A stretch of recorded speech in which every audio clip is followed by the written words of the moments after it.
Namaskar. Today's satsang we are about to discuss a very interesting thing called Hasya Leela. It's also sometimes called Hasyasan. So, at the end of our Pran Leela Upasana, as you remember and as you know, as because you're doing this every day, I hope, we end it with this loud laughing kind of a gesture and a kind of an concluding statement, if you can call it so, which is a loud laughter, and that's what we call Hasya Leela or Hasyasan. Hasya Leela is the right name, sometimes it's also called Hasyasan popularly. So, this Hasya Leela is something that we need to understand. Now, you might say, what's there to understand? Hasya Leela, we know, at the end we are just all together, we are laughing, that's it. Well, you must remember that everything, every small detail about this Karma Yoga for 21st Century's Fit for Life program, each and every minute detail has been included because it has a lot of significance, importance, relevance in your sadhana, in your life. Because this is a program that will help you achieve what we call Sat Mangal Mein Sundar, or achieve the goodness, the truth, and the beauty, the integration of all these three in life itself, so that your life can become an expression of the good, the true, and the beautiful. And so that it can keep becoming. It's not just becoming once, but it can continuously be in the path of becoming an expression of the good, the true, and the beautiful. That's why we are engaging in this sadhana or this deep, committed practice daily. We are creating this ritual, daily routine. That's what this whole thing is about.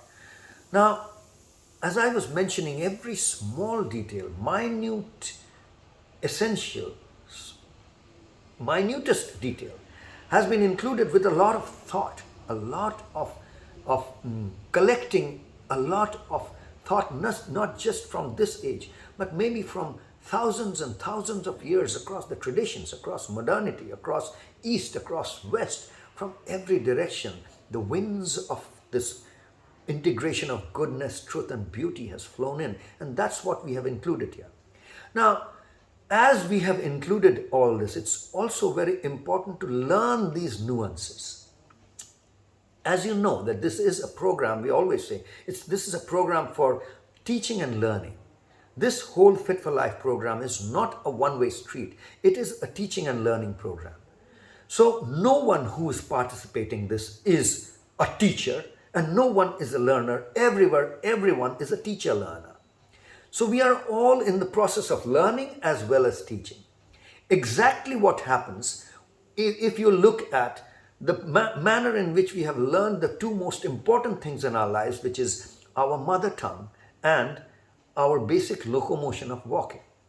If you look back, you will see these are two things that we have learned right at a time when we were really at our infancy almost, which means our brain was hardly developed, which also means that there were no teachers who were coming to teach us. We learned primarily with our own effort. Of course, there were teachers all around us. We looked at everyone who was around us in our environment, and we tried to copy them.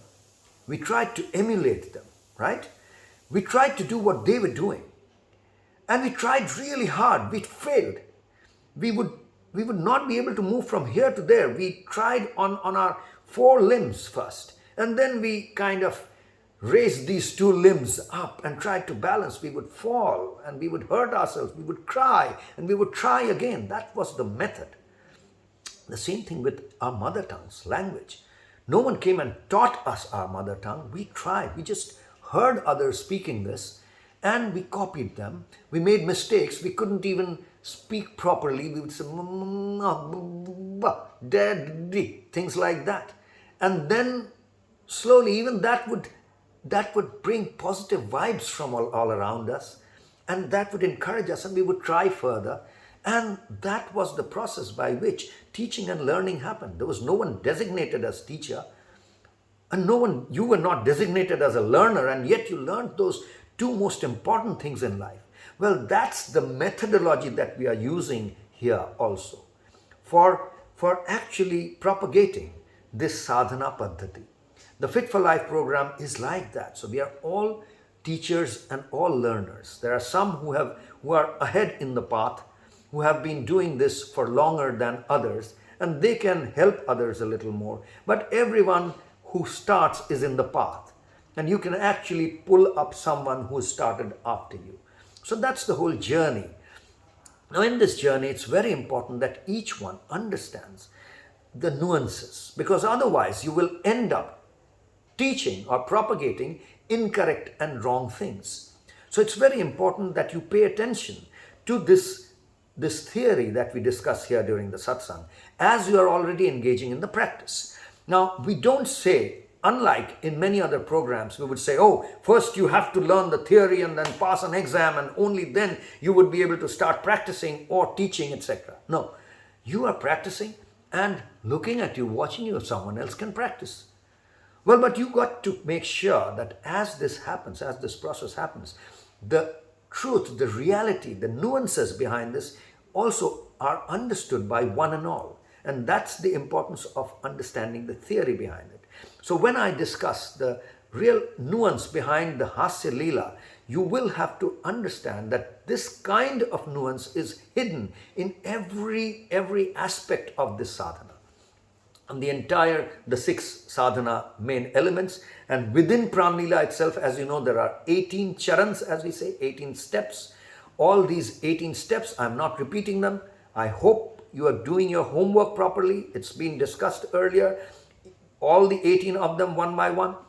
So the 17th step, which we do before Hasya Leela, is the step where we are actually all the prana shakti or the energy that we have accumulated through this sadhana, the energy work, deep energy work that we have done, which includes not just these 50 minutes, but as you know, energy is a function of what you eat and how you breathe, how you manage your breath and how you manage the fuel that you're eating. When the fuel and the oxygen kind of react, that is through that chemical reaction is how energy is getting emanated or emerging in your body. There's no other way that energy happens in your body. So what you eat and how you control your breath, and this interacts with all the energy that is there around you, and that interaction results in really the flow of energy from within you into the energy of the universe, etc. Now that's a topic in itself, but we know the Pranlila Upasana is focused around that. Now you have actually worked with your energy in this Upasana, and now you're able to control your energy. You can understand the subtlest of energy forms as it happens, etc. And all of that is happening. That's where you want to go through this Upasana, through this sadhana. As you're going there, you are succeeding, and that's through the sadhana you get siddhi, you get success, and that success, it's very likely will get into your head and you will become proud and arrogant, and that's what happens with most sadhana paddhatis and most sadhaks. And we have to remain completely careful. We have to watch out for this problem, because that's the sign of the evil coming in through the sadhana. Now, in Indian tradition or Indian traditional folklore, we always see that the evil, they are called the asurs. The evil is introduced, especially when media is being used to talk about these, stories are being told traditionally to discuss the divine forces and the evil forces, because all traditional mythology has a lot of this, the battle between the good and the evil, the divine and the evil. In this, whenever the evil forces are being introduced, the symbolism that is used is that of laughter. Very strange, but that's the symbol that is used. Now that's a different kind of laughter. It's a laughter. All the asurs, all the devils are introduced in the stories. They come into the scene laughing. The divine forces are trying to do something good, trying to integrate the good, the true, and the beautiful. They're trying to go somewhere in the journey of goodness, of truth and beauty.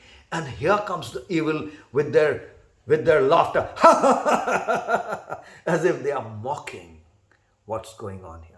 So we have to pay attention. There is a laughter of mockery. You can laugh by mocking someone. And that's something that you got to be watchful, got to be careful about.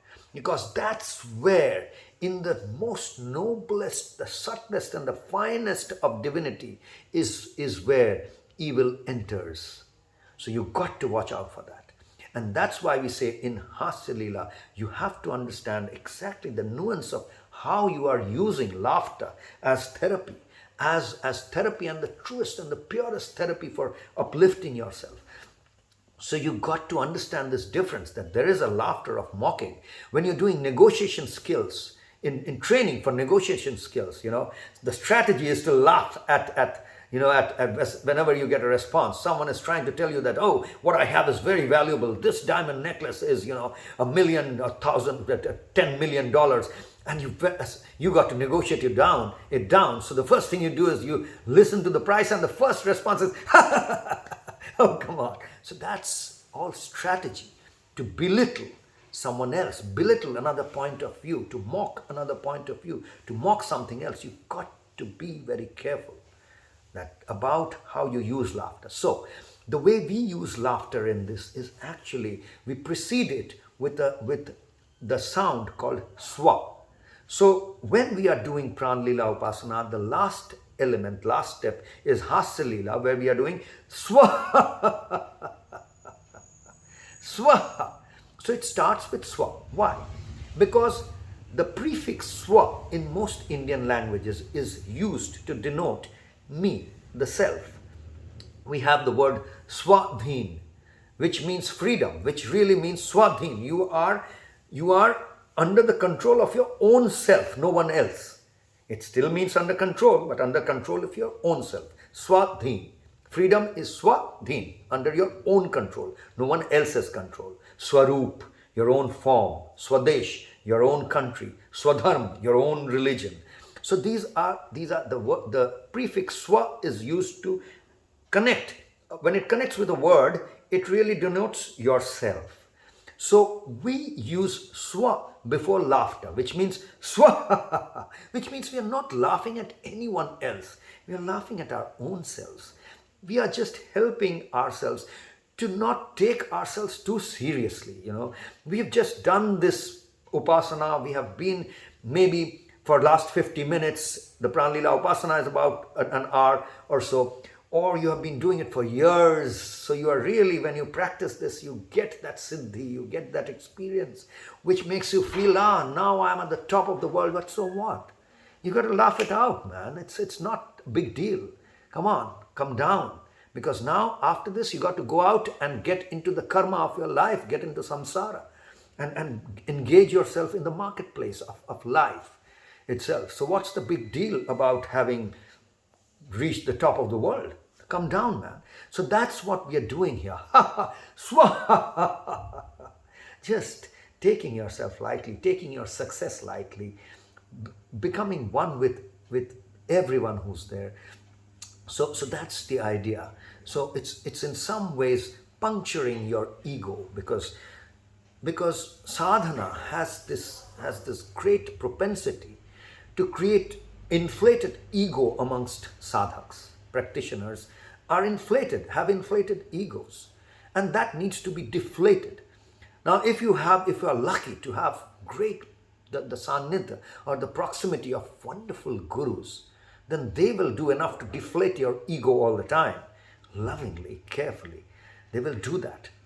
But it's not easy. It's not easy to find such people, and it's not easy for, so assuming you don't have the proximity of such gurus, and especially in this day and age of technology where everything is happening across the screen, there's hardly any proximity of real life. So it's very important, as you are embarking this journey, you continue to every day deflate your ego. Pump your ego, deflate your ego. Pump your ego by doing sadhana, deflate it at the end of it. So you don't pump it too much so that it bursts. Okay? So that's the idea of the whole Hasya Leela. So understand, as you do this, engage in this conscious process of bringing yourself from the top of the world onto the plains where you can engage in your karma. That's all for today, friends. Hope you have understood something that you will use in your sadhana to make it even more profound, even better. That's all for today. Take it easy and take care. Namaskar.